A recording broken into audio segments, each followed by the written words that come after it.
শাহজালাল বিজ্ঞান ও প্রযুক্তি বিশ্ববিদ্যালয়ে 2024-25 শিক্ষাবর্ষের অ্যাডমিট কার্ড কিভাবে ডাউনলোড করবেন।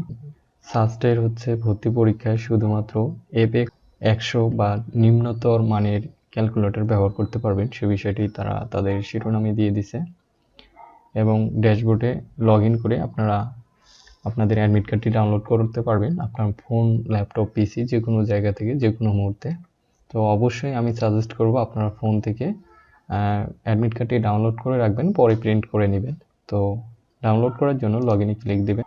যখন আপনি আবেদন করেছিলেন আপনার সিমে একটি SMS দেওয়া হয়েছে, সেই SMS-এ আপনার ইউজার আইডি এবং পাসওয়ার্ড দেওয়া রয়েছে। তো আমি ইউজার আইডি এবং পাসওয়ার্ড দিয়ে সাইন ইন করার পর এরকম ইন্টারফেস আসবে।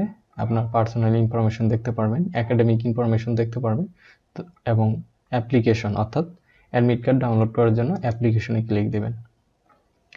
অ্যাপ্লিকেশনে ক্লিক দেওয়ার পর স্ক্রল করে নিচের দিকে আসবেন।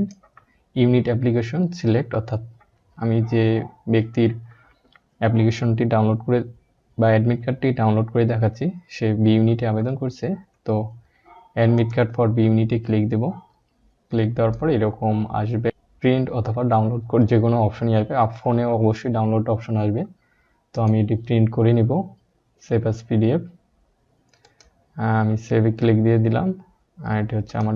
তো অ্যাডমিট কার্ডটি ডাউনলোড করার পরে এখান থেকে আপনার এক্সাম সেন্টার দেখাবে।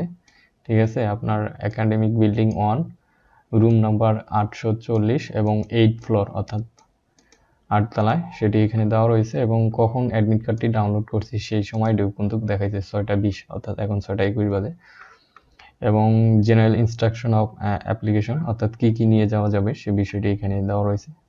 তো এইভাবে আপনারা খুব সহজে অ্যাডমিট কার্ডটি ডাউনলোড করতে পারবেন। তো অ্যাডমিট কার্ড ডাউনলোড সংক্রান্ত কোনো প্রশ্ন থেকে থাকলে অবশ্যই কমেন্ট বক্সে জানাবেন।